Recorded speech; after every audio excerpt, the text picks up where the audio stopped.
the only thing you have to think about when building a business around your passion is what do you need, not what you're hoping for. Because if you figure out what you need, you got your perspective. I just want to be happy. Don't you want to be happy?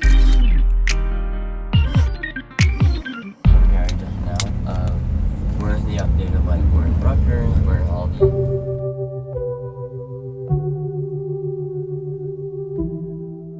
I'm probably following the tracks of my life. I'm probably right now disproportionately my mom, and sooner than later I'll be more like my dad. Much like what I went through, which was the first 14 years of my life was only mom, and then the next, kind of 15 years of my life was heavily dad.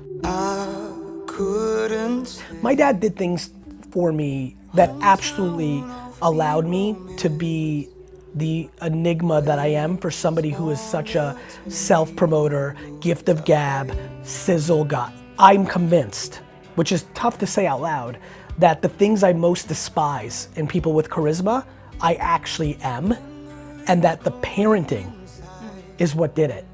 That I was willing to lie, to sell. And that would have manifested as me with girls, and that would have manifested me with product. And I know this because I did it. Because at 14 and 15, I lied to sell wine. I just did.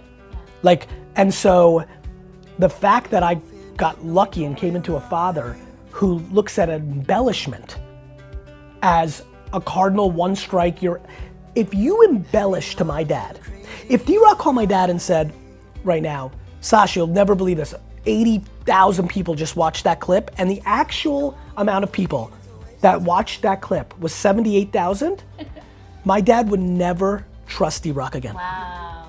Yeah, so think about, I'm being serious. Think about what I'm talking about. Wow. Yes, we're talking about extremity around. So I went from gift of gab, fucking, what some people think I am when they first see 1 minute video, to being suffocated. I was gonna say that word, suffocated. Did you feel suffocated? In a great way. At the time, it was fear. I was fearful to embellish or lie to my dad. So it just started getting me into practice to not, which ironically had a countercultural move too. It made me not to everybody else, but made me to him ironically at times as well, because I didn't want to deal with the ramifications of delusional suffocation.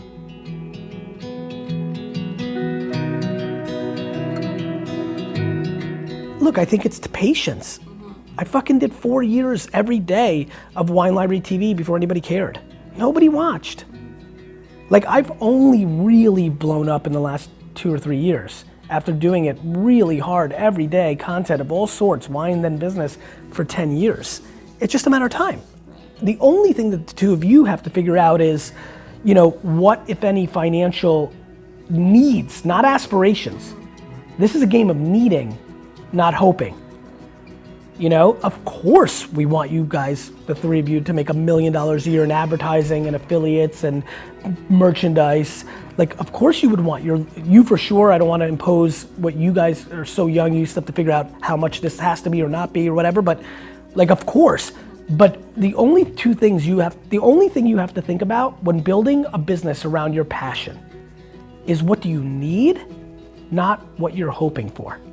Because if you figure out what you need and you can make it happen, well then you can wait for what you're hoping for because you love it.